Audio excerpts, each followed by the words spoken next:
کسی کے گھر میں شادی بیاہ ہو، وہ جو مسجد میں کھڑے ہو کر کئی دفعہ امام صاحب کو بھی ٹوک کے کھڑے ہو جاتے ہیں، جی جناب تسی یہ ٹھول ٹمکے تے کیوں نہیں تقریر کرتے؟ بینڈ واجے تے تمہیں تقریر کرنی چاہیے، مزارات تے یہ ٹھول وجدے نے جا کے، ایک قوالی ہوندی ہے، تمہیں تقریر کر کے لوگوں کو روکنا چاہیے۔ لیکن جب اپنے گھر میں ان کے لیے کوئی دلیل پیش نہیں کر رہا، وہ علیحدہ مسئلہ ہے۔ میں بات صرف سمجھا رہا ہوں کہ جب اپنے گھر شادی بیاہ ہوتا ہے تو تمام شرعی حدود کو پامال کرتے ہوئے گزر جاتے ہیں، تو بھائی بتائے گا کون پھر تمہیں؟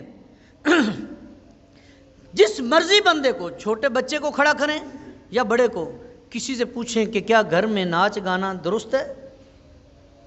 کیا باہر سے بارات آئے تو بچیوں کا کھڑے ہو کر پھول نچھاور کرنا ان غیر محرم مردوں پر درست ہے؟